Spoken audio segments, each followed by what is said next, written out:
This is a Two Front podcast. You got a crooked smile, well that don't bother me much. You double over working double time, you double tough. I'll just shine it up until the sun hit like a glare. I gotta dare, get the fuck up out the chair. Dr. Sam Saleh transformed from aspiring lawyer to dental empire builder after a life-changing work experience at 14 years old. Breaking his leg in dental school taught him resilience, while almost failing finals crushed his ego and birthed his slight fear philosophy. At 23 years old, he conquered America despite critics predicting failure. Now a father of 3, running multiple practices, Sam champions abundance over scarcity, quality time over quantity, and believes your energy determines patient trust more than clinical skills. Dr. Sam Saleh, welcome to The Happy Dentist. Thank you. I'm so happy to be here. Oh my God. Well, obviously, I've been following you on Instagram for like 2 years now and following your whole story and all of your smile transformations. And recently, I had the pleasure of getting to know you and learning some of your initial founding story of how you came to be a dentist from lawyer to dentist. So, for our audience to get to know you a little bit better, because you do appear so polished online, I'd love for you to just share that initial story. The English Everything accent from definitely helps. I mean, for the American audience, you throw an English accent on and we're like, "Oh my gosh, they're so put together. It's all they need," you know? Like it's all you need, and now you're polished. But you have such a great founding story of how you transitioned from being a lawyer to a dentist, and then your whole story about breaking a leg. So why don't we start there? Okay, all right, perfect. So, yeah, I mean, I was raised in London, and as you probably know, in the English system, you do your GCSEs, then followed by A levels, and you have to be strategic with which subjects you choose in order to get into the university that you want to choose. So, I feel that just by the way that it's set up, the English system, you need to be thinking about what job you want to do much earlier on in life versus America, where I feel like there's a lot more time in terms of being able to explore different avenues before you decide what you want to commit to. And there's definitely, pluses and minuses to both sides. But nevertheless, here I was, I think 14 years old, having to do work experience to figure out, what my GCSEs are going to be. And ever since I was a child, I always wanted to be a lawyer, as I told you. So for me, like arguing about things, trying to convince somebody, about what I'm thinking about. Just talking, and I really enjoyed public speaking and things like that. And I thought this is definitely the job for me. So then I got set up with work experience, and I did. I went in day one, hated it. Day two, hated it. And I was like, oh shit, this is like I thought this was it, but I'm not loving this environment because I could feel that no matter what was done, if they did it well, there was always somebody who didn't like them. So there was animosity there, and there was like this burden. And I just noticed that there was a lot of these thick-skinned people who didn't seem to mind and didn't seem to care. But luckily enough, I feel like even back then I was quite intuitive in terms of knowing myself and knowing what makes me happy at my core. Um, and I generally like to feel like I'm doing something that everyone approves of and is happy with. And I find happiness and comfort in that. So I didn't enjoy the conflict at all. So I was like, great, back to the drawing board. So now I had to find another place to go and do work experience. And back in those days, they had the yellow pages. So I'm scrolling through the yellow pages, and I come across this ad, and there's this guy hanging off of something from his tooth. I was like, oh, that's interesting. So then I saw the number, and it was this dentist on Wimpole Street in London. And I was like, let's just call him. So I called him, and turned out to be the loveliest on the phone, like so welcoming, so willing to take me on board and have me come over there, and just literally going out of their way to make it happen. And so I was super excited to go. And that week or 2 weeks that I spent at his office was just a dream. Like every day I would go, and I was hungry to go back. I felt that it fulfilled all of the the main focal points that made me feel fulfilled and happy, and gave me motivation to want to get to where he was at. So, what he was doing was creative. He had a connection with people. People truly appreciated what he was doing for them. It was kind of like a family environment with his staff. And there was just like, a lot of love and respect and admiration between, his employees and him and his patients. And I was like, this is checking all the boxes. And I was like, this is it. I'm going to be a dentist. I started telling everybody I was going to be a dentist. My, my family was like a little bit surprised because I'd gone on all these years saying that I was going to be a lawyer, but nevertheless everyone was supportive, and that was a pivotal moment in my life. And and reflecting back, when I get these lovely comments on Instagram and DMs and stuff like that, where people are like, I've been following you and it's because of you that I chose to do dentistry. It's such a full circle moment, because that's exactly what Norman Mills did for me. And he was that light. And because when you're younger and you kind of have all these options, and you want to make sure that you're making the right decision for yourself, it can be really tough. So for what he did for me is he was like, okay, you're going to go in this direction, this is how you're going to do it, this is what it's going to look like. And it was just a wonderful experience. So to know that I'm able to do that for other people makes me really happy. Wow, huge shout out Norman Mills. And just so we're clear, you figured that out when you were 14, is that right? Because of the work experience Yeah, requirements? because of the fact that you had to choose work experience, and I wanted to be on the right path, and I wanted to make sure that I chose the right GCSEs, and then I chose the right A levels so that I'd be able to get into dental school. So yeah, it was definitely early on. I mean, sidetrack, but Kyle, could you imagine if, like, at 14 years old, we had this pathway in America where we could figure out? I mean, Sam, now you're raising kids in the US, so like, it would be Oh, so it's impactful to, like, insane. have Yeah. a pathway. But you know what? Like it's like that in wealthy areas. I remember when I was dating a girl in Calabasas, and in Calabasas, when you're 12 years old, they're like, "Which college are you going to?" And it's like, I'm just a kid still, you know? So I think what Sam said is there's positives and negatives to both sides. I think the some of the positives are that you don't waste time on like GED stuff. Like Ingrid, you and I took stuff in college that has nothing to do. Will never use it in our life. Now, Literally you could you nothing. you could argue maybe there's like more well-rounded humans or something, but I don't really know. What was interesting with me, doing my residency in Brazil was that people finish dental school so early, right? So they finish dental school like at 22, 23, Hmm. Yeah, that that was me. almost all of them did specialties. So when I went after Mm. dental school, and I took a year off between college and dental school, I didn't take a year off. I moved to Europe and did dentistry there. But when I came after dental school, and so I don't know, maybe I was 27 or something, all of my friends had done like a perio specialty and an implant specialty and a master's in this. And so it was like, are people really ready to start practicing when they're 23?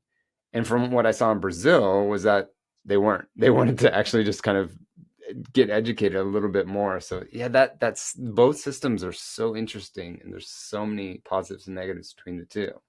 What's your thoughts 100%. on that, Sam? I grew a beard. I was like, if I'm gonna be young, then I'm gonna have to grow a beard, and I I think did the that was same thing when I got that out of dental school. That's funny.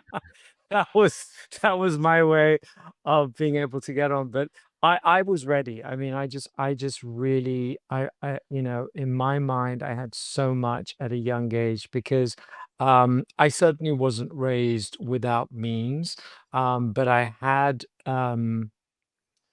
a pretty strict upbringing. I would say my father's favorite catchphrase was no. So everything everything was no. And I'm a yes guy. And so I was like, okay, well, if it's gonna be no on him, then I need to hurry the fuck up and be able to do it for myself. So Yeah. for me, I didn't have time for that. I wanted to get in there. I wanted to get started with my career. There's so many things that I wanted to achieve. And so, it was just, I think we kind of chatted about this, and my first job really set me up for that because I had this vocational trainer, who, he really got his pound of flesh out of me, and he just like literally like he really worked me hard, but it was great because I made all my mistakes there. I learned so much there. I picked up my speed there. And these early jobs, I always tell dentists and students who call in and ask for advice, these are your moments where you probably learn more than what you would at university, because it's the practicality, right? What we're doing is with our hands. It's something that it's a skill that you have to finesse, and you have to keep working at it. So those early jobs, are the ones that you're probably going to learn the most in terms of picking up those skills. I want to double down on that for a second. Sam, I was living in London for a couple months earlier this year, Hmm. and I couldn't help but notice on the subway, you call it the subway, right? Or the tube. I couldn't Yeah, help the but tube. notice on the tube that these like 4, 5, and 6-year-olds. I know that we joke, Kyle, that the British accent, just makes you look more polished. But I swear to God, these kids were more mature. And these are people who just they talk like adults. And I They think so much of do. what you're saying, Sam, is like I think that actually, from my understanding, like kids in London are raised to be more of adults and treated like adults and be basically forced to make decisions like adults. So I would just love to hear a little bit more about that because I think that there's something that we can learn from that. Yeah, I would, obviously when I was there at the time, I didn't know any better. But now that I have the opportunity of comparison, the fact that I've lived here, and I'm raising children here, and I have friends who are raising their children in England, and I see the comparison there. Um, I would say academics and, the level of schooling in general is a little bit ahead in Europe, at that kind of undergraduate level, and the expectations are higher, and children are to a degree kind of treated a little bit more of an adult fashion. And I think that goes into kind of what the differences culturally that are in Europe as well. I think, in Europe, you're far more likely, your parents are far more likely to have dinner parties where, everyone's sitting around the table and talking about current affairs, and not necessarily, scrolling through social media, and, they're talking about real things, and what's happening in the world. I think you have your finger on the pulse, a little more when you're in Europe. I think living in LA, I'm exposed to a lot of people who live a little bit more of an insular life, where it's kind of this bubble of Kim Kardashian, and donuts, and the topics of conversations are a little more trivial. Um, and so, and children are sponges. So if they see their mums and dads, talking about that kind of stuff, then that's typically kind of where they're going to land. Whereas if you're seeing your parents talking about politics, talking about education, talking about, the current affairs, and are talking, a slightly, different circle of events, I think that's just naturally diffuses over. They're also exposed to I think London in general is just a lot more cosmopolitan of a city. So you're exposed to people who, who've come over from all over the world. So you see a lot more diversity as well there. And it's true diversity, as opposed to some of what we see in LA where, it's kind of created to be diverse, but it's actually not. Sam, what brought you over to LA? So I was born in Iran, and so obviously, the Iranian Revolution that occurred, and so my family was one of those families that had to flee. And my mother's side of the family ended up in LA. My father's side of the family ended up in London. Mm. And so all our summer holidays were basically here in LA when I was living in London. So I always had a soft spot for it. I mean, obviously coming from That's the time when London. you guys actually have good weather. Why would you leave London then? Like, leave London the That's other true. time when That's it's freaking cloudy for 9 months. that's That's when you true. leave London. That's true. Well, my mom would bring us, because we had the longer summer holiday, so she had more of an opportunity to be out in the States. Um, and yeah, and I obviously love the weather, and it's a completely different lifestyle, and it's kind of the polar opposites. Everything that London doesn't have, I feel like LA has, and vice versa. So early on, I did have a bug. I was intrigued. I was like, I would love to live in LA and try it out.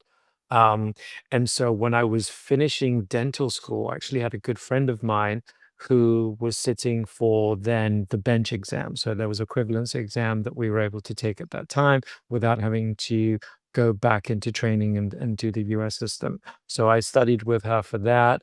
And then, once I had the qualification, I was like, okay, I'm going to go live in LA for a year, and we'll see how it goes. When you came here, did you worked as an associate then? When I moved to LA, Yeah. I did a few associate jobs, um, but it was kind of short-lived because I had this burning desire that, once I go to LA, I'm going to start my own place. So I was a, a very young man. I was in my 20s when I took the location that I'm still in today, actually. Wow. Mhm. Before Well, we dive into that, Sam has a really good story, and you started to tell it before we dove into kids, which is about how you really started to dig your claws essentially in this practice. It was in London, right? Your first practice. My first associate job. So in England, once you finish dental school, and if you want to have an NHS number, then you're obliged for your first year to do something called vocational training. So that means that you work in an NHS. So it's like a national health service that they have, and you do that for a year. So it's more of an experience driven thing. The pay is very low, but you're doing it for the experience. And that's who I was telling you, who, he was pretty aggressive in terms of, what he wanted out of me. But I was happy to do it because, like I said, I got so much experience out of that and, picked up my speed, my confidence. I was able to try, all different things. There wasn't really any holding back. And, I had this guy in the background saying, come on, do more, more, more. So it was pretty good. what are your current thoughts on the NHS system? Um, Truthfully, I would say that it's fundamentally set up for failure, because they get paid so little, that it financially doesn't make sense. Because in order to do the work the way that it should be done, it would literally be impossible to do it. So I feel like, you know, either they're doing it at a really low quality in order to be able to make it profitable, or these dentists are literally not able to make any money. So I think that there are a lot of intrinsic flaws within the system. It's a nice Because my idea my friend that my friends in England, most of them are private, but the the guilt that they are given by other people in England saying like, we paid for your dental school, we did all this, and now you're leaving us. There's like this guilt that they have. They know they have these skills and they can't do them for those prices. And so that's why most of them go private. But then they get this guilt from the community that, oh, well, it's all about the money for you and you don't care about helping the people that really need it. And I've heard this a lot from, people that have taken my courses or my friends in England. right. You should tell them about this book that's called Let Them. Because you can't live your life concerned about what others are going to think of you, because if you do that, then you have no life for yourself. And I think we're all entitled to our own lives. There's always going to be conflicting opinions in terms of, the why, and that there is a lot of that going on in England. There is that guilt, and there is that, you know money can financial success in some eyes is looked down upon, which in my opinion is incorrect, but everyone's entitled to their opinion. I thought that story that you're starting to tell about your first job at the NHS is really important for any young dentist listening because I know, at least for me, I basically spent my whole life working towards becoming an orthodontist, but I had never done orthodontics. I had shadowed orthodontists, and I learned that shadowing orthodontics is very different than doing orthodontics. And I had a very similar experience to you where I was working 6 days a week at a high volume practice and, Mhm. seeing 120 to 140 patients a day, and I was Yeah. like, "This isn't the orthodontics that I signed up for."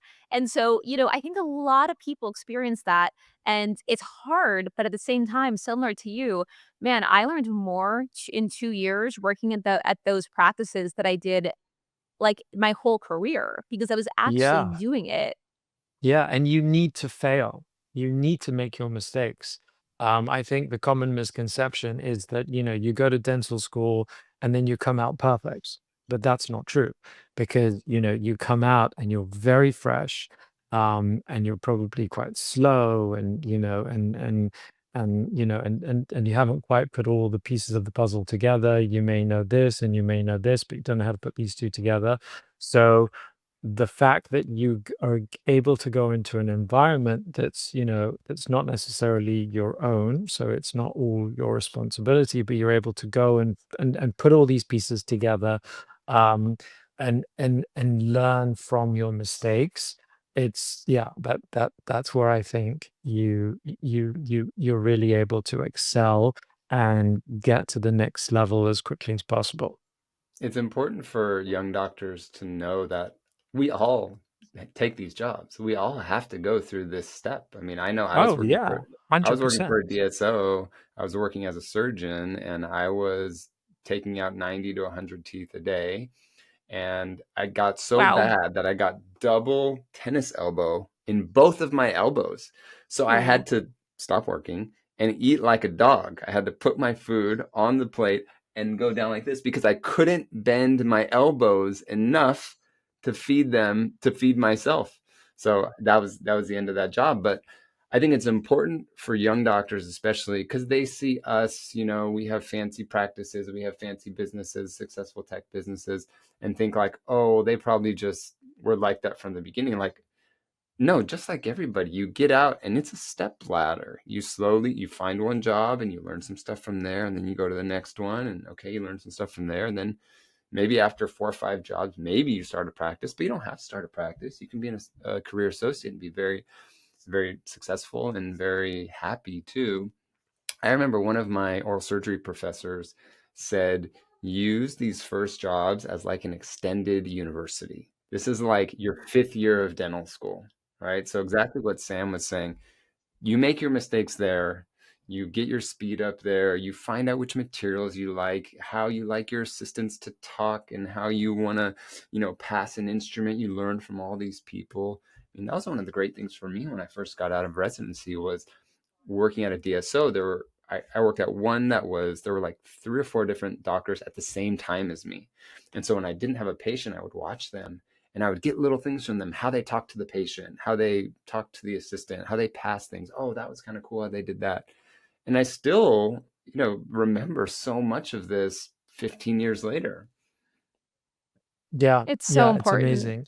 And it never stops. I mean, I'm still picking up stuff today. And I think that's what makes it exciting, right? Because Well, it's if like you that book if you mentioned, right? I mean, that book's no more than what, a year or two old. yeah, I love that book.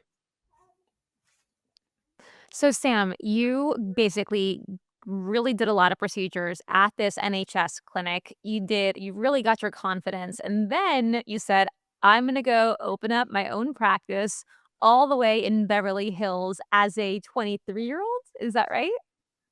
So no, so I did the vocational training, then I had a bunch of other jobs that I actually did in London. And then that's when I was studying, like I said, for the bench exam with this friend of mine who was at dental school. And then once we got through that, and I think there was a bit of a story there that I'm happy to tell you about at some point too. So once we got through the exams and I had the US qualification, I did actually take some jobs in LA. And the whole reason actually that I had the confidence to set up my own clinic in the States is because of the odd jobs that I did. Because I think one of the things that happens that when you're practicing in London, you always feel like the American system is better, like they're doing it better in America and they're more advanced and their techniques are better and everything's better. Um, so I started going to all these offices in Beverly Hills at the time, cosmetic and aesthetics and, dental offices. And to be quite honest, I really wasn't that impressed. I was like, this is it. This is what I've been hearing about. And then I went to another one and then I worked in a few and I kind of saw what was going on the back end of things. And I was like, wow, I can see, I would do this differently. And I wouldn't do that. And I would, and I wouldn't have it look like this. And it was actually there with doing those jobs that I put together my own kind of business plan and I put together in my own head how I would want my own office to look like. And it actually gave me a lot of confidence. And then that's when, after I think it was about 2 years of doing odd jobs in LA, that I then built my own location here in Beverly Hills. So what do you think was missing with those other practices that you wanted to improve on and create something that was totally for yourself? Well, first of all, the environment. I felt like they all had this really sterile, uninviting, kind of very dental office environment, which I Did you didn't lose him? feel lended itself Hmm. well to aesthetics, which I was at that point just like crazy about, and that's all I could think about. And then I started, and then I would look at how things worked in like In retail, and like I the was like, funniest look, position. if I've got this much money that I'm about to spend and it's a choice and it's something that I don't have to do, but if I want to choose to do it, then I want to do it in an environment where I feel like I'm really going to be taken care of and it's going to be more of a luxury experience as opposed to going to the dental office and potentially experiencing something that's uncomfortable. So those are some of the main things that were running through my head, 25 years ago. Let me ask you this because I think I had the same aesthetic with my my mentors, Pascal Magne, and he always taught us to look at the natural teeth first. And even still today at our practice, we fight this.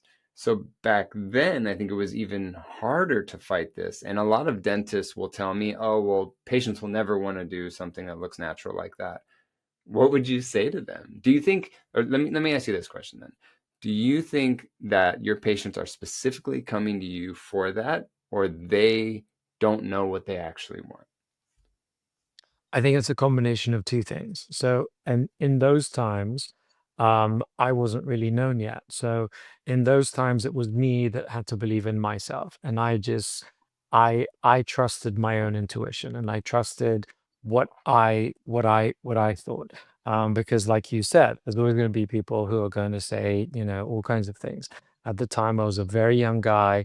I'd taken a very large suite on Rodeo Drive, nonetheless, in Beverly Hills, and so every dentist in town was saying this absolute idiot, he's going to fail. And so there was all of that was happening.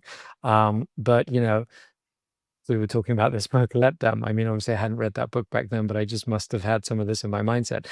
People are always going to have their opinions. And, experience has taught me that if you have a lot of people talking about you, you're usually doing something right. Because people don't typically waste their time talking about people who are not going somewhere.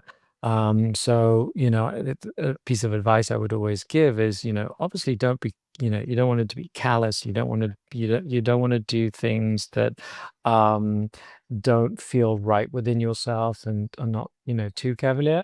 But you should always trust your own gut instinct because that's what makes you different. That makes me me. That makes you you. And that was certainly a huge driving force for me back then as this young dentist. Yeah, I had one of my coaches once tell me when you start getting negative comments, when you start getting that kind of thing, you've hit a new audience, and that's actually a good thing that you It finally hit is. that level to It where, is. okay, if you don't have any negative comments, you just have all your So, friends around you, right? If yeah, there's no one new yeah. here, Yeah, then not everybody's yeah, gonna yeah, like it. yeah. And Not that it feels good. I mean, nobody, no, I mean, I remember being upset about hearing these things, and I didn't like to hear these things. And I remember, that it was it wasn't pleasant, but it was that inner voice inside of me that led me through it and told me, well, you can't please everyone. That's their opinion, and you have to do what's right for you, Sam. and at the level that you're at now with a huge following on social media, I mean, crazy big following on social media, especially for a dentist, how do you deal with the negative parts that come from that? I would say that I'm the same. I it still upsets me. I think because I'm such a perfectionist and because I do like to make people happy and my MO is generally to, to be to be welcomed and to be appreciated for what I do. It's obsessing. And I feel like unfortunately one negative comment is more powerful than 10 nice ones. But that's because you see less of them, thank Yeah, God. And so it's, they can be a little bit more shocking. But uh, again, truthfully, you get to a point, and I think age does this, where you allow people to think what they want, and you see it as that they're entitled to, like everybody's entitled to have their opinion. But that means that I'm entitled to my opinion. hmm, And I think that the sooner you get to a point where you actually love and care about yourself, and what you think of yourself, and what your opinion is, that noise becomes less significant. It can still be upsetting, but it just becomes less significant the more you value yourself, because then that will take precedent over some of these things that other people can say about you. I noticed that as when I turned 40, I really stopped giving a shit what people thought of me. And I see this with my dad now. My dad's 75. When he turned 70, oh my gosh, he really doesn't care. He says whatever he wants now. And I think Right. it's like at some point you start to really know who you are. And for me, that really wasn't until I went through burnout. And so, that was like I don't know, I was maybe 35 or something. And that was when I really figured out who I was. But if you asked me when I was 20 if I knew who I was, I would say yes. If you asked me when I was 30, I would say yes. But I really didn't until 35. And it was really like after having children that things changed my life. And then really at 40 was when I really said, okay, I don't give a shit what people think. Yes, like Sam said, it's still going to bother me, but I'm still going to do what I'm going to do. I started posting on social media, like, pretty much 6 months ago, like, starting to actually post, and now I'm starting to get those negative comments, and a lot of them, especially as a woman, like, people being like, "You're a doctor, why are you in a tank top?" And I'm I like, know. well, I'm just gonna, like, put myself out there and really represent what I think is female leadership. So I'm curious, now that we're on the subject of social media, it's obviously a huge part of your life in the sense that you've got a huge following.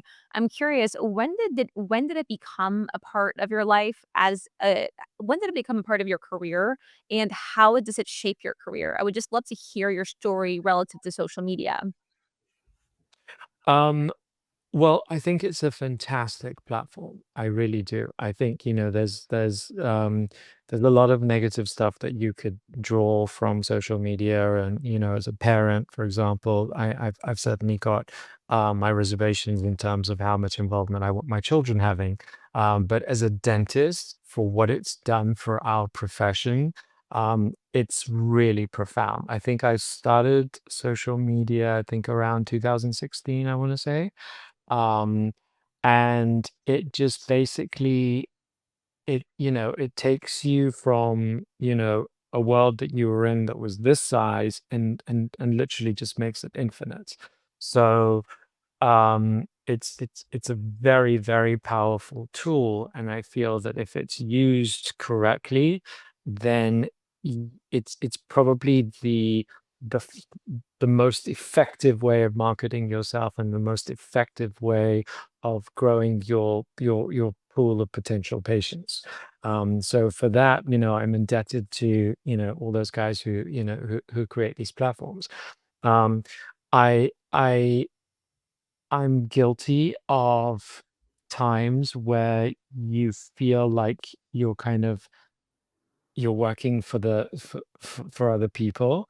Um, because a lot of those posts, they don't just happen by themselves. There's work that has to go into it. There's you have a thinking process and preparing for it and posting and timing and all of that kind of stuff.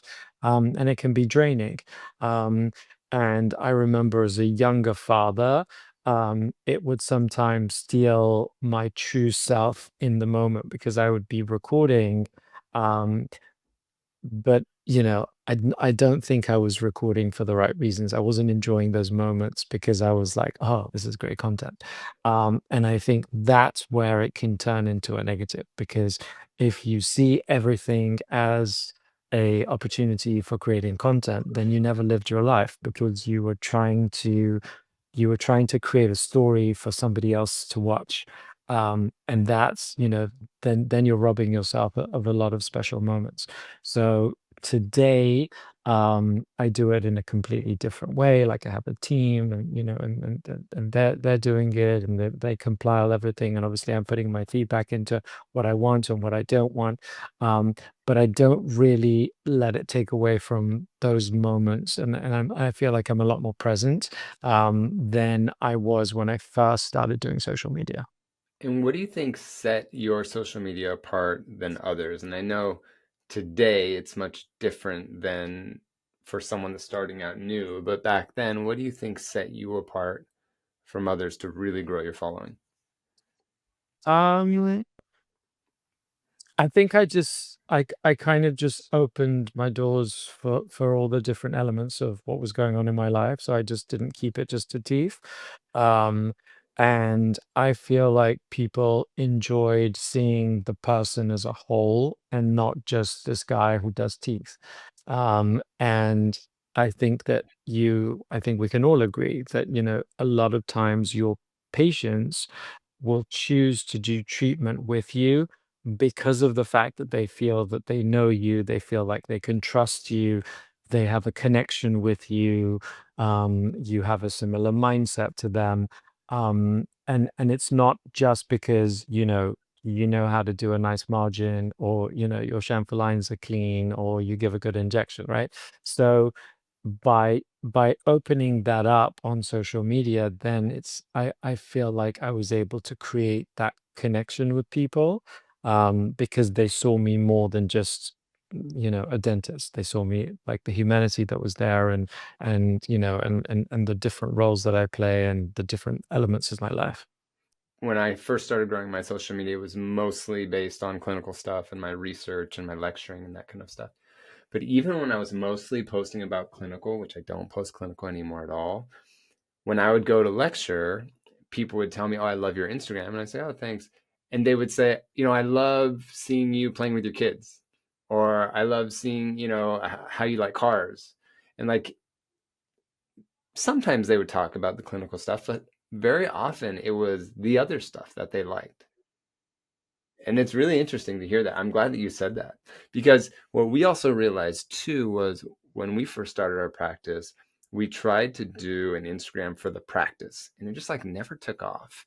And then we did Instagrams for me and for Dr. Najad, and we both really focused on our individual ones, and those took off. And it was like people don't want to follow a business, they usually want to follow a person. And that's because they can relate to them. They could say, "Oh, he's a father too," or "Oh, he likes to do this hobby," or "He's like this." And like you said, I trust him because of these reasons. I think it's really like that human element that goes beyond clinical dentistry. Yeah, yeah, 100%.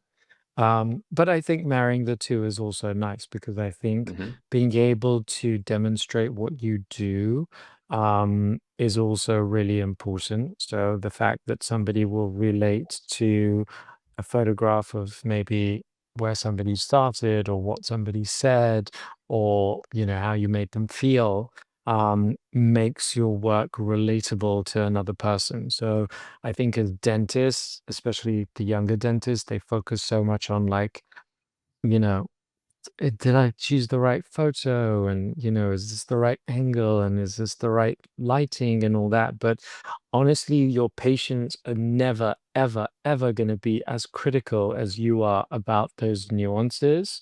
Yeah. Your patients are going to, like I said, they're going to relate to how you made them feel. And those are more, where you're going to have that connection with somebody, especially through social media. Sam, how do you balance having three kids and building a dental empire? I'm a father, I have two kids, I'm married, and that has always been a big challenge for me. I think that was one of the big reasons why I went through burnout was because of being pulled in multiple areas. How do you do that? I feel like there is no kind of manual that comes with having children. And there is definitely no right and wrong answer. But what I found in my experience to be the my navigating force to being able to be the best father I can, um, is not how much time I'm spending with the children, because I think, as you know, being a dentist, it takes up a lot of your time. So you leave in the morning and then you don't come back until later on in the evening. So you don't have those long stretches of time with your children. But what I do know is that the time that I do have with them, it's like magic. So I'm like, not on the phones. I'm engaging, I'm hearing them, I'm listening to them, I'm involved in what they're doing. And that has been like my answer to that question, because I genuinely like enjoy time that I spend with my children, and no matter what it is, I'm all in, and they literally they have me completely to themselves, with no distractions. So to me, that's the secret. It's the quality of time that you do spend with your children, not necessarily how much time. And I know that for a lot of doctors, there's a lot of guilt, because there's like, oh well, I'm gone, and I didn't see this and I didn't see that. But quite honestly, now that I kind of, from an outsider's kind of, when I step outside of the box and I kind of look in on what I'm doing, I'd rather have the hour of the way that I'm doing it now than to spend an 8-hour day knowing that my children are at home, but I'm not really engaged Yeah. and I'm not really listening to them and they're bothering me, and I just find the whole thing to be a chore, as opposed to this is like, I feel like our relationships is so much stronger now. Well, I think that's challenging for us perfectionists. Most of us dentists are perfectionists. We measure in microns, right? That we assume that our children also want to be perfectionists too. I mean, Yeah. I get in trouble about this with my wife all the time too. It's just like everything doesn't have to be perfect, Kyle. Like just let it go. Yes, But yes, we have yes. like I love cleaning something up, getting a nice margin, getting that perfect when you're designing a space, making sure the walls are the right color and the lighting is the perfect Kelvin. And, we nerd out on all that. And I think we can be too overbearing on our kids too, with just letting them make mistakes as well. Right, right, right. I think that, when you are that way as well, you can be a little too critical of your children too. And, For sure. those critiques, that might be very simple, to us as adults, they can actually be quite significant, for the years of a child. So I do find myself holding back now on comments, and trying to find more encouraging ways, of telling them, that there might be a better alternative to whatever it is that they're doing. Yeah, I was, I'm usually I played a lot of high level sports as a kid. So when my son, who's 8, is playing sports, I'm usually trying to coach him. Either I am the coach, or if I'm not the coach, I'm on the sideline kind of saying, "No, go here and pass this here and then go there," right? And a few weeks ago, we were at a water polo game of one of my nieces, and there was this dad there, and all he did was encourage his daughter. Just like everything she did, great, good job, oh, almost got that one. And I left and I went up to him and I said, you're such an inspiration to me because you just encourage your child the whole time. And that's something that I would really love to do. And since then, watching my son, I've tried to do that more. And Good. it was he probably doesn't even remember it. But to me, it was actually a big day in my life that I saw this parent that was just focusing on encouraging his child. Yeah, yeah, and I think as a parent, that's by doing that, it makes parenting easier as well. Because if you're encouraging your child, then the chances are you're looking out for what they did right. Because if you're ready to be critical, then you're probably just paying attention to what they did that wasn't right, and you weren't really paying enough attention to what they did which was right. That's right. So looking for the positive, looking for what they're doing right, and then just them hearing that makes their kind of them less nervous about whatever they're doing. And I'm sure it just turns into a better course of events. Yeah. So today, do you have any associates in your practice? I do. I have two associates. You do. So are you only doing specific things and they're only doing specific things? How do you guys separate that? So it's very much a team effort. There's no way that I'm able to do the volume of work that we do by myself at the level that we do it. So as you know already, with aesthetics, there's so much that goes on behind the scenes. So my lab is in-house, and just because you have an in-house lab, a lot of people think, oh, you just need an in-house lab, and that's the end of it. But no, because that has to be run, and that has to be Yes. managed, and that has to be directed. Yeah, we have an Um, in-house lab too, so I get it. yeah, yeah, and it's wonderful, and it is a game changer, and it is a huge, huge reason why we're able to produce the level of results that we do. But for the dentist to know, that's almost another business that you're running, Hmm. because you have to oversee how that works and the dynamic and the chemistry between the different lab technicians and all of that. It's a whole separate situation to run. So the way that it runs right now is that all consultations are done by me. So every new patient that comes into my office will be seen by me. So I'm Okay. basically able to diagnose what's going on, give them my aesthetic in terms of what my recommendations are that would be most suitable for their face.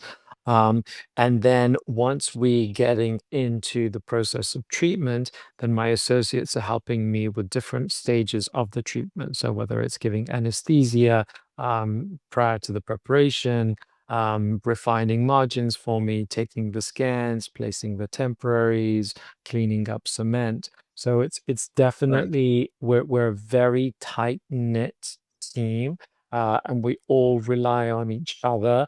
And it's very much as it's 1 plus 1 right now in my office equals 10, because together we're able to produce so much more than any one of us could do by ourselves. And so are you or your team doing like if a patient needs a filling, do they come to your practice? Yeah, so we're completely restorative. So we're able to, we have hygienists, which obviously take care of the perio. And we have the associates who also we do quite a lot of restorative dentistry actually. Yeah. Because once a patient comes on board, even if they've started on from an aesthetic standpoint, we never see that patient as just an aesthetics patient. And I think that's an incorrect way of practicing dentistry, because you have to look at it from a comprehensive viewpoint anyway. You want to make sure that you have a healthy foundation. You want to make sure that what you're giving them is going to last a long term. So that's definitely a mainstay for us. And how do you talk to patients? I mean, I'm guessing people come to you knowing that, you're kind of known for your aesthetics and your beautiful smiles and natural aesthetics. How do you convince patients to spend the time, the money, the effort to do this for their teeth, for their face, when you have all these other things that are competing with them? Just like you said, you have the handbag and you have the cars and you have this and that. Do you think you I have to convince them, or do you think they Yes, come in yeah, knowing? I don't think you should convince them because this is first of all, it's something that your patient needs to choose. I think as all of us, no matter what it is that we do, whether it's aesthetic dentistry, orthodontics, endodont, whatever it is, all you can do is say, "This is what I'm capable of, and this is what I do. This is how I do it, and this is who I am." They have to choose you. Because if you ever have to go around convincing someone to do something, then I would say you're going to have a very high likelihood of that person turning around and saying that, well, I never wanted to do it. You made me do it. And, unfortunately, what we do, it's not something that could then be said, okay, here, you can have it back. Have it back, It's, yeah. it's irreversible. It takes a lot of time, effort. There's processes that need to be undertaken. So yes, I would say you never want to convince. If anything, I when I sense that, if I sense in a consult that if someone is insinuating that I am convincing them to do the treatment, I will very forthright turn around and say that I don't think I'm the practice for you. You should only do this treatment if you want to do the treatment, you feel comfortable doing the treatment, and you're able to pay the fees for the treatment.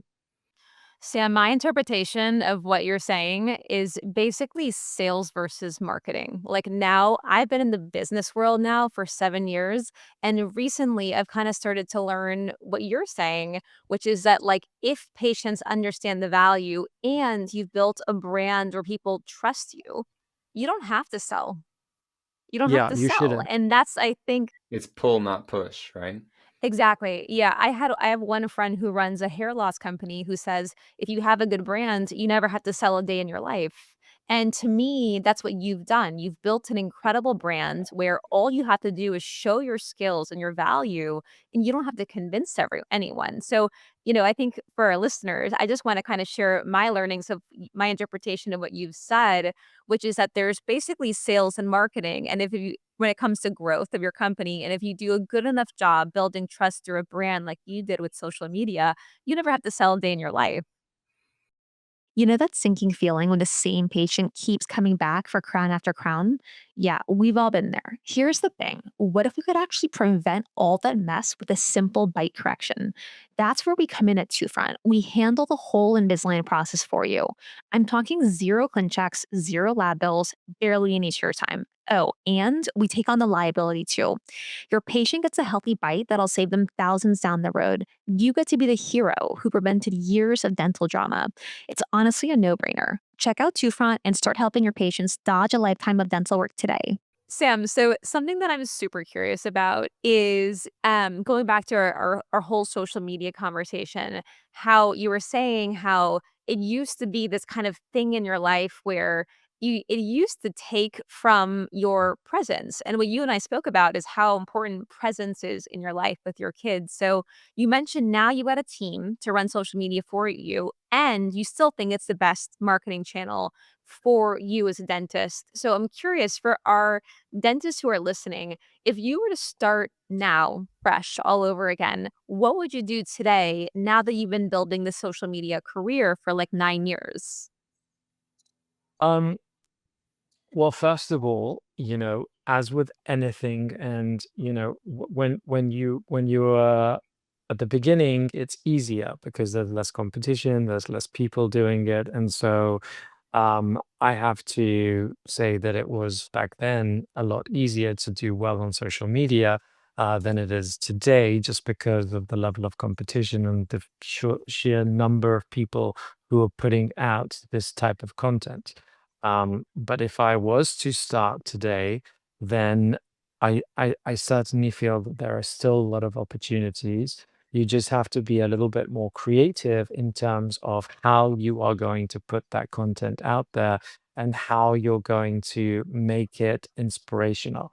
I truly feel that it's it's it's it's an energy exchange. So everybody has their own little bubble of energy. I have mine, you have yours, Carl, you have yours.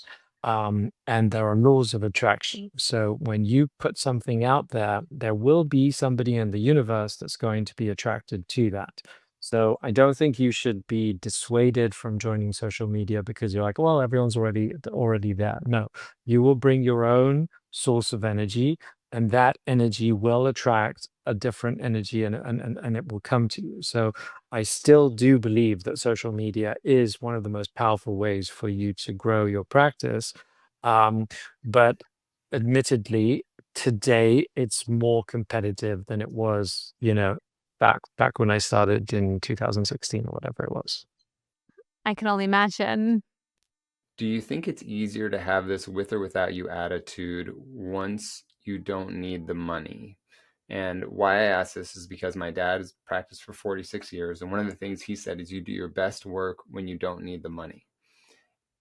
I think that any business, no matter how profitable it is, it's still a business. So when you say when you do or you don't need the money, a business has to be profitable in order for it to operate.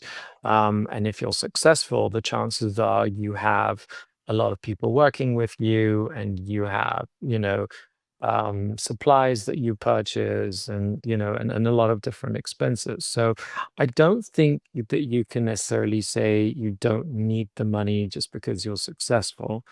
Um, but I think what happens is that the more successful you become, the wiser you become with your time, and you have more of a greater opportunity cost. So once you're more successful, you may say to yourself, well, if this person is likely to be a problem, if this person is giving me a lot of red flags, if this person is likely to take up a lot of my time, which I would much rather give to somebody who is going to be appreciative, who's going to, refer other like-minded, people who I would enjoy treating, then I'm going to give my time to this person, and be a bit more dismissive. Whereas I think earlier on in your career, you have more time, less opportunity cost. So you may give your time to the difficult person, um, and then obviously, you're going to live to regret it. So I think you become wiser. I don't think that you necessarily operate from a standpoint that, if the financial aspect of it is irrelevant, because to be a responsible leader, you always have to be frugal, and you always have to make sure that what you're doing is also going to have the correct financial implications, so that you continue to grow and you can continue to have the team that you have, and move in the direction that you want to go into. Yeah, the reason why I ask that is I'm kind of because I talk about this with or without you attitude all the time, more as a mental health protection for practitioners.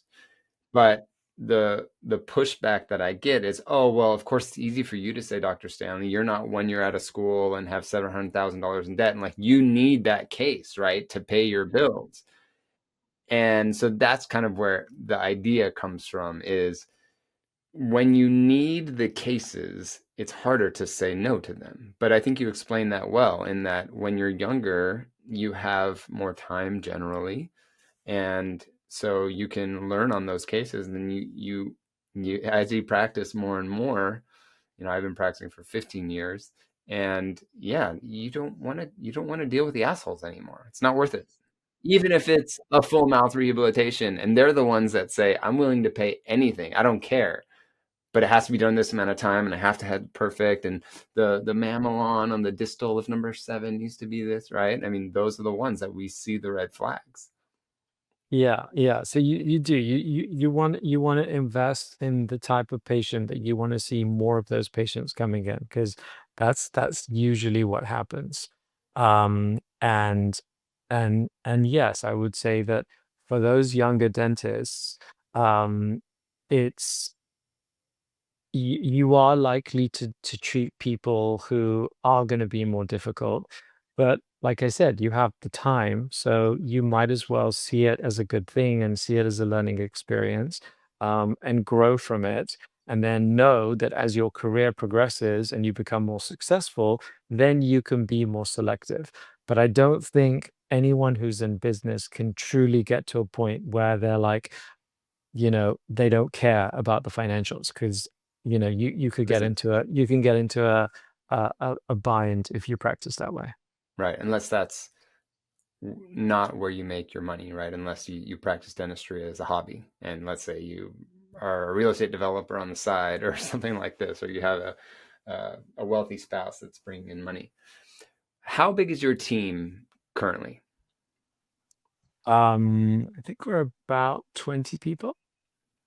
And what have you learned about leadership over the years? Because this is a topic that dentists suffer with because we Hmm. were never taught how to do this. We were never Right. taught how to be business people. We were never taught how to be leaders. We're never taught how to be great communicators.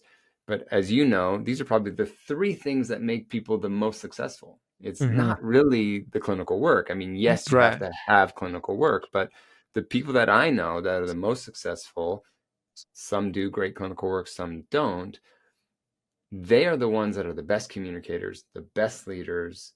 They are understanding their businesses. So, what have you learned about leadership, and how did you develop that muscle? I think you develop the muscle by leading by example, and that's what makes your muscle grow. Because if you just say it but you don't act it, then you're not going to be on your toes, and you're not going to be consistent because you're just not doing it. But Just if like being you're a parent.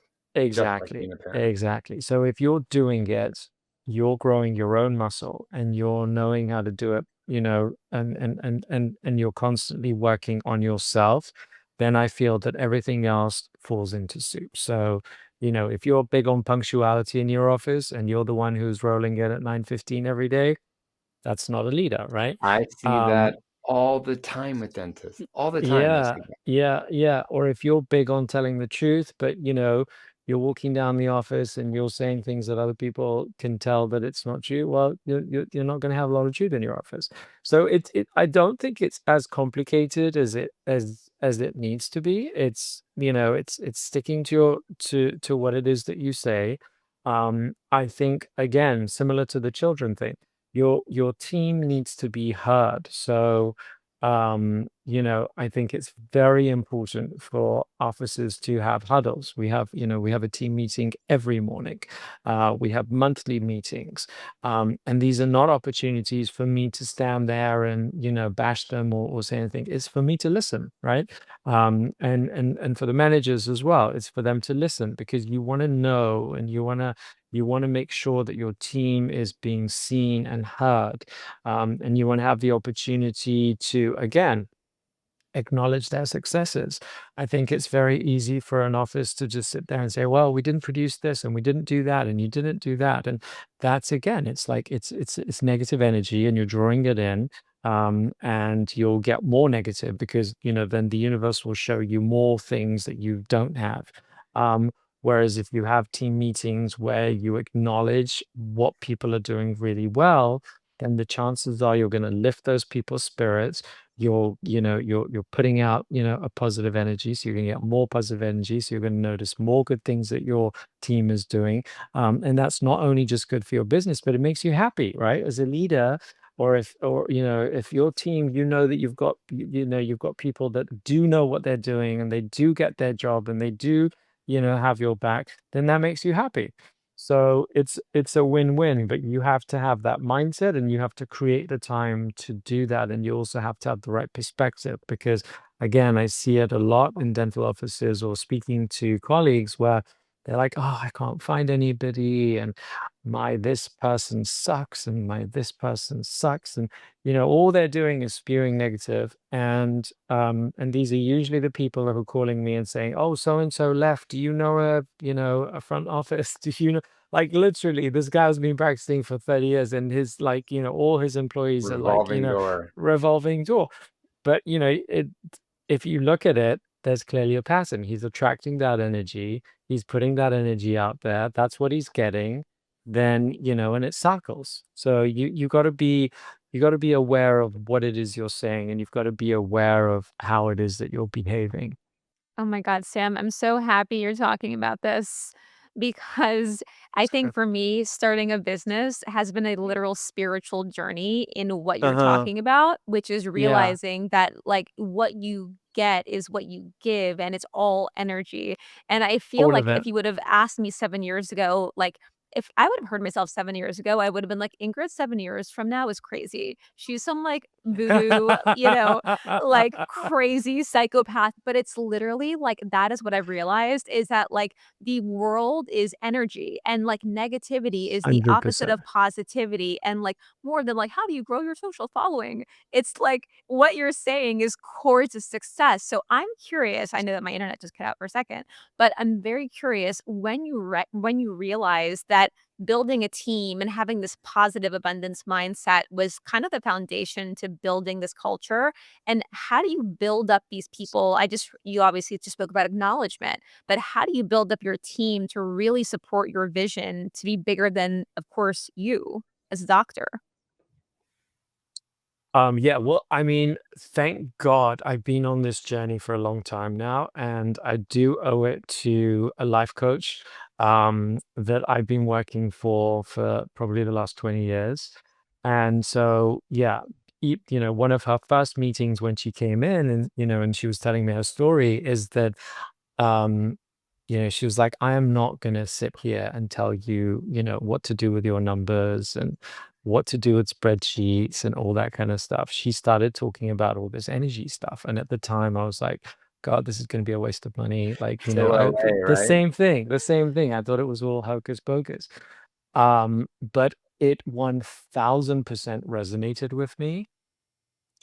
And honestly, I've never looked back. So I don't focus on those things. So our team meetings are not about spreadsheets. They're not about, there's obviously meetings that I do have to have with like, my bookkeeper and the accounting and all that where numbers are going to come up. But in terms of leadership and what I'm using, it is very, very heavily dependent on talking about those positive energies. And I strongly feel in the ability to manifest. I'll go up to the front desk and I'm like, today, this, and this is going to happen. I can feel it. I know it's going to happen. And I know that if we put our minds to it, it's going to happen. Um, and some days, all five things will actually, come to, and some days it's one and some days it's none. But hey, you put it out there, right? And so much better than going up to the front and being like just like being all muggy and everything. Today's gonna Because suck. yeah, right? And chances are it will. And the funny thing is that, we're humans, right? So there's always gonna be ups and downs. And there will be times where, it's almost impossible to be positive. But if you just take 5 minutes and go outside and like breathe it out and speak to yourself and bring yourself around, you could even turn around those really nasty days too, if you have, the right mindset in terms of how you're looking at that potentially negative thing. One of the things that I say a lot these days when something not great is happening is I go, pause, what a pleasure. And you actually welcome that negative thing and you're like, okay, I'm happy this happened. This is happening for a reason that's going to have a positive outcome. And I may not like whatever this thing is, but this will have a positive outcome.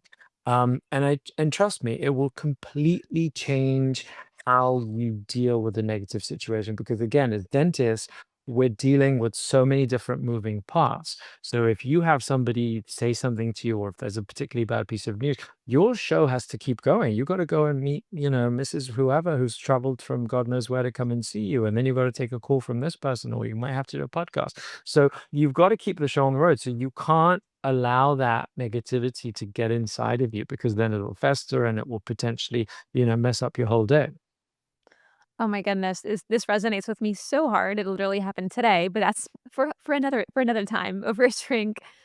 Sam, so I've got a question for you around your team, which is we all know energy is contagious. And so I'm curious, do you have people on your team that are really well intentioned, but they carry that negative energy with them that you've tried to coach? Or do you have to get rid of people who do have more of a negative bias because they will bring down the energy of your team? Oh yeah, 100%. So, you curate your team. So obviously, as any dentist who starts off, you're going to have your players that they're going to come on board, and you're going to lose some and you're going to add some. But hopefully, as you start to build, you're building like-minded people. So you're going to get more of the same, and hopefully there'll be, of a mindset of what's compatible with you in terms of working with you and understanding you and believing in you and things like that. So once you have that, then you have to, once you've curated it, then you have to cultivate it. You have to realize that people have their ups, their downs. You're not going to have a team where everyone is going to be exactly the same. That's impossible. But you, as a leader, should be able to look at the individual, and understand, where they're coming from, and there might be times that they're having a low or they're having an issue with something, and you have to resolve it with them directly to make them whole again, and then your whole team becomes whole again, because it's virtually impossible that you're just going to meet this team, which is amazing, and they're just going to stay amazing, for decades to come. It's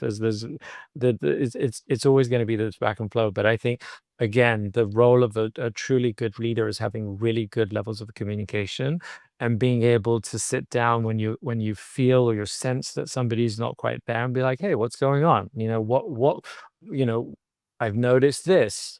Is there something that we can talk about? Because I think a lot of dentists are also very non-confrontational. So they don't A want lot to of they don't want to people are deal. non-confrontational too. Yeah, so they don't want to Mhm. deal with something, and that's a really dangerous place, because then something relatively small will fester and will get bigger and bigger. And those are the scenarios where sometimes you can lose really good team members because they'll quit, because because you didn't have that conversation, and you didn't have the opportunity to explain what where you were coming from with what they may have heard from you that maybe rubbed them the wrong way, or they misunderstood, or whatever it is. So those open lines of communication are crucial in terms of, um, keeping that curated team cultivated and providing you with the right energy from which you can thrive, and you can thrive consistently. Sam, Ingrid and I both have started dental tech companies and been involved advising other tech companies as well. What do you think is the future of dentistry? Where are things going? What's going to be popular? What are patients going to be asking for? I'm just curious to know, what are your thoughts on what the future of dentistry will be? Well, we're all going to be replaced by robots. 1000%. I'm going to have a robot dental assistant, and my whole lab is going to be run by robots. Um, I I can't tell think if it you're being is. facetious. I do think I think within the next 10 to 20 years, um, I would say a good percentage of the live employees that we have will be replaced by robots. I do see it going in that direction.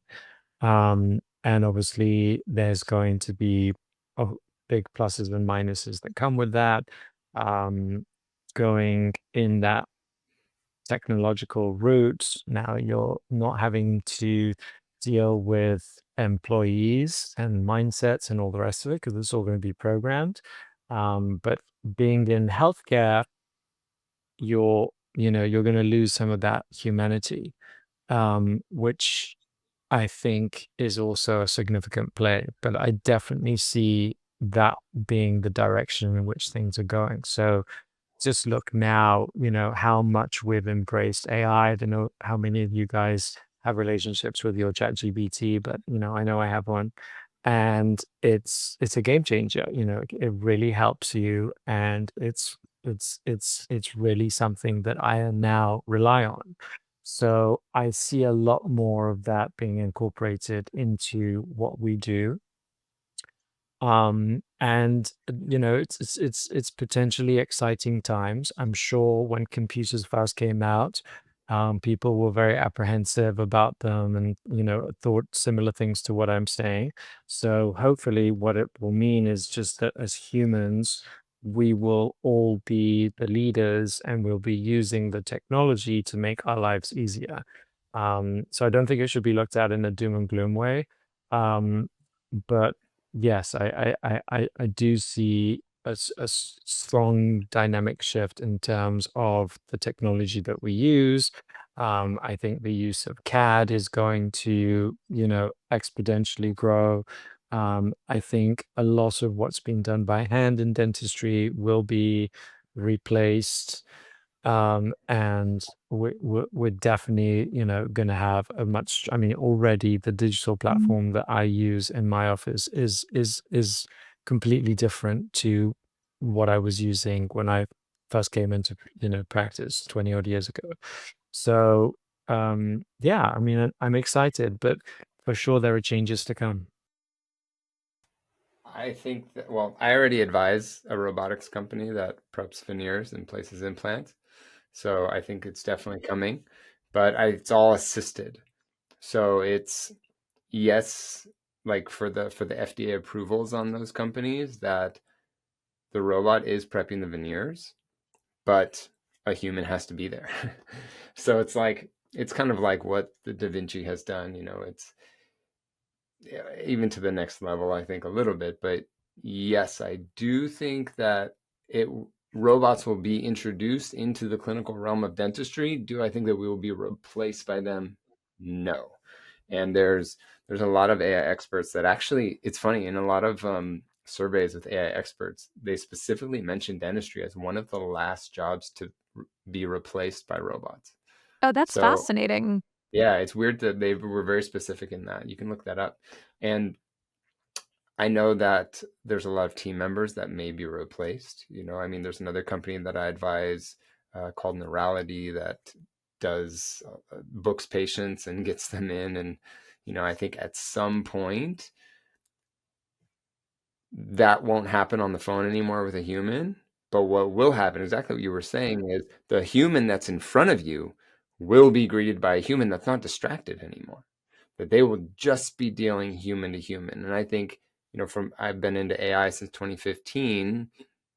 And when we started Pearl, I know a lot of people are like, oh my gosh, you're going to take over everybody's, no one's going to need to read an x-ray anymore or something. And radiologists are going to be out of work.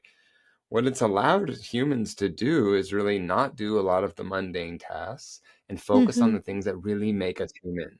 I totally agree. I totally agree. I have such an optimistic view about it. Like, there's so much that we're overwhelmed with, all these tiny little Kyle, you nailed it, tasks. Like, tasks are what I think will be replaced to allow us to be the highest and best versions of ourselves so that we can be the most present for our patients and the remaining team members that'll be there. I mean, if Elon's robots are doing synchronized backflips, you better believe they can drill, right? Like, that's coming. I think that's coming way sooner rather than later. And I think it's gonna force our industry to really level up, focus on things that matter. And on that note, Sam, I was listening to your podcast on the Skinny Confidential this past weekend, and I really appreciated how you were talking about how if people would wear their retainers from early on to prevent their back teeth from wearing over 20, 30, 40 years over their lifetime, they'd maintain that vertical dimension and possibly have that more youthful look throughout life.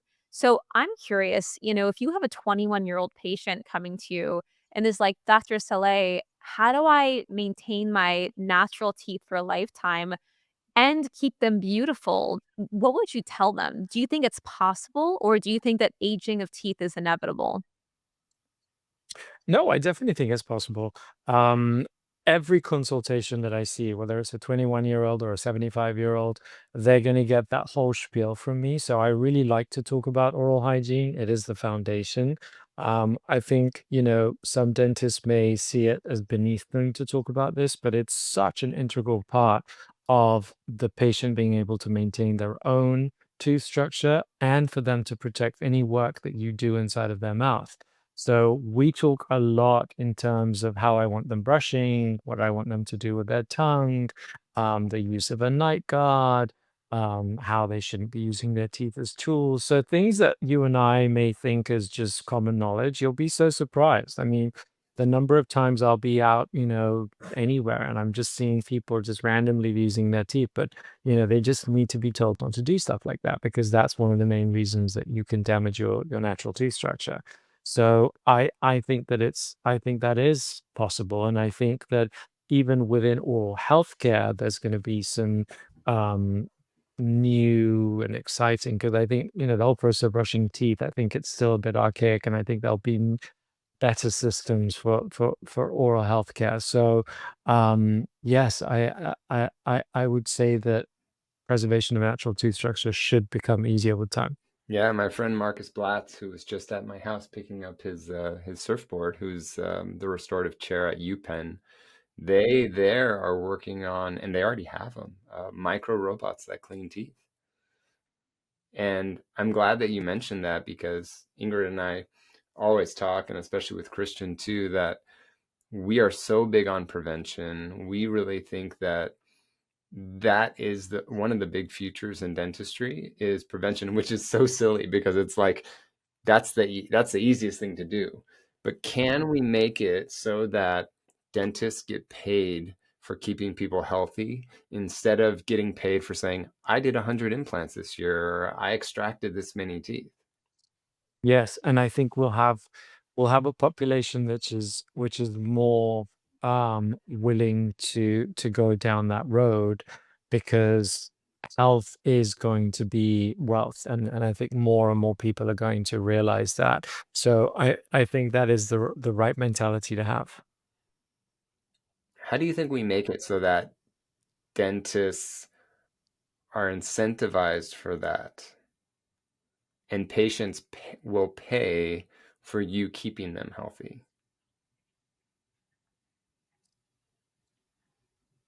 I feel that by and large, we have come a long way in terms of how patients perceive dentistry. When I look at just within my own career 20 years ago, in terms of what demand was like, what people were asking for, what they were doing, what they were willing to do inside of their mouths, as compared to what I'm seeing now, I already see it. And I think we have social media to be grateful for. We have a lot of the companies have kind of stepped their game up in terms of how they're marketing to patients. So the knowledge is there. I think the demand is there, and it's I see it the trajectory just going higher because people at an earlier age are already getting interested in their teeth. So I I feel that obviously within our day-to-day practices, it's important to have these conversations with patients, but they're also getting it from external sources as well, which I think is it's great. And the more of these kind of things and podcasts and books and other forms of knowledge that the general public will have at their disposal will just continue this ball, and it will I'm almost certain that it will head in that direction. Sam, as we're wrapping up, I wanted to ask you, you obviously have this incredible, thriving career. You've built this amazing reputation. You have this great online presence, and you've got a big family. I wanted to ask you, how do you balance it all? Do you have any tips for our younger dentists or even our older dentists that are looking to have more balance, build that thriving career, and also have time with their family? Yeah, so we touched on this earlier with Kyle, and I think it all boils down to being present.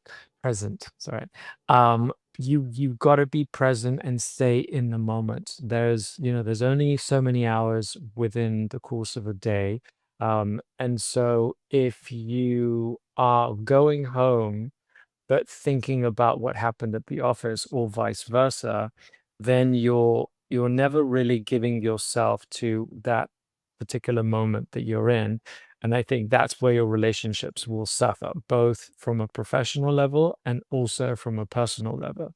But if you're able to disconnect, and once you've done your day at the office, and and even if Mrs. X has driven you crazy and Mr. Y has done this to you or whatever, you don't take any of that energy back home, and you're able to see your children and you look in their eyes and connect with them and listen to them and and make them feel like they're heard, and share a memory with them and create a special memory with them, then that relationship is protected and that moment was well spent.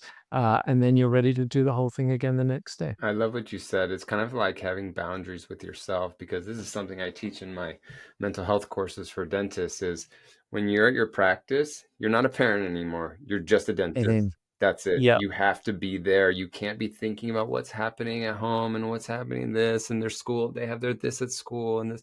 When I get home, I have to do this. No, you're a dentist.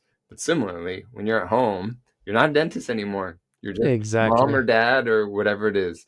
And Exactly. that I think is one of the reasons why I went through burnout, was because I tried to be both people in both places. So when I was at the Yeah, you can't. practice, I was still thinking about my kids and my wife and what was going on at home. And when I was at home, I was definitely still thinking about the patients and what's coming in tomorrow in the lab case and this and that. And so I'm really glad that you said that, because I think it's having boundaries with yourself, and really comes down to presence. I remember someone saying that, people say time is your most important asset, right?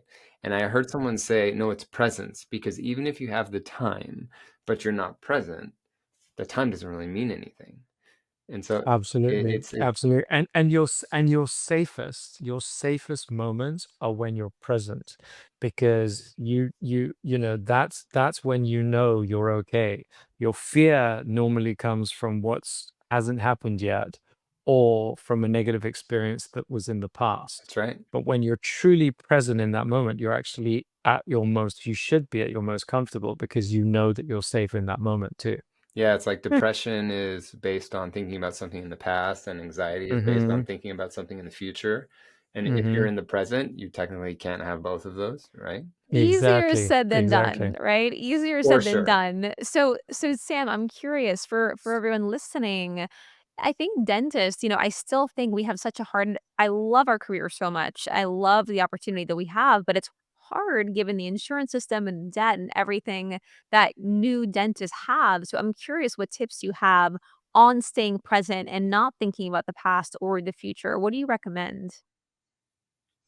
Well, I think one of the things that the younger dentists have at their disposal that we didn't have is there is so much help now, right? You just spoke about all the robotic stuff. I just spoke to you about ChatGPT.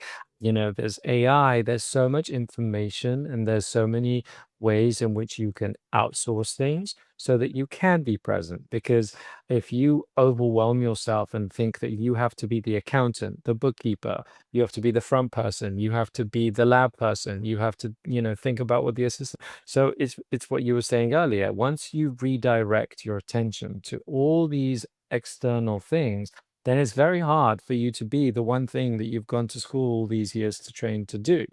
But when you take that out of the mix, and if either outsource it or have AI or whatever today we have at our disposal, which we have a lot more than we had when I first started, then you have the opportunity to be present, and you have the opportunity to just do what it is that you train to do and what you potentially feel that you do best right now.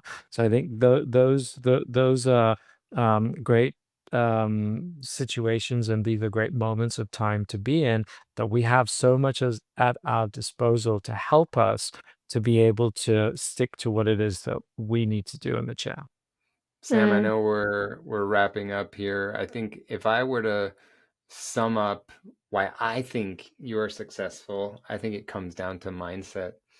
You talked about this abundance mindset so many times, even not specifically, but as you were saying, I think a lot of people could hear this is like the energy and the mindset. And it's funny how I know too, as a young man, I would have thought that was total bullshit. But now I know that you can't start anything unless you don't have the right mindset. What is your maybe some final thoughts about mindset in dentistry, in any type of business? Just be kind to yourself. Just be, it's again, our profession, invariably it's, we live in a world of millimeters, so we can be really, really tough, and I think we can be really tough on ourselves. And it's hard to come from a place of abundance and to attract positive energy and maintain happiness and feel fulfilled and feel that you're living your best life when you're killing yourself over the minutia of the minutia. So I think that's where it starts off with, to spend time with yourself, like spend that quality time, whether it's 5 minutes, 20 minutes, an hour. And it sounds really weird, but tell yourself that you love yourself. Tell yourself that you're proud of yourself. Because it goes a long way, and it you if you can be the source to uplift yourself, then you have the potential of creating a really beautiful life. I love that, and I wanna add to that, Kyle. I think in addition to your abundance mindset and your positivity mindset, which is clearly your foundation, I think another big learning of getting to know you outside of your social media is that you truly have a team supporting you, and I think you learned early on the importance of building a team and of leadership. And considering that you started the practice so early. So, I think for all of our young dentists who are listening, I think just really recognizing, yes, mindset is key and having a team to support you and having the mindset of like, oh, not like that person sucks. How do I help build up this person so they want to stay with me and build out this vision for a lifetime? It's not this churn and burn mindset. How do I build up leaders around me to support this vision that's bigger than Sam Saleh? So, yeah, I love that so much, and I think that you've taught our listeners so much about how to be successful. Thank you. Thank you. It's been a real pleasure talking to you guys. And I have to say that I've received a lot of positive energy chatting with you guys. So I know I'm going to come away from this podcast feeling better. Well, thanks so Oh, I much. love We that know so you're much. Yeah, busy and we appreciate you taking the time. And I know all the of listeners course. will really enjoy hearing your journey. And yeah, we appreciate you taking the time. Thank you. Thank you so much. Thanks, guys.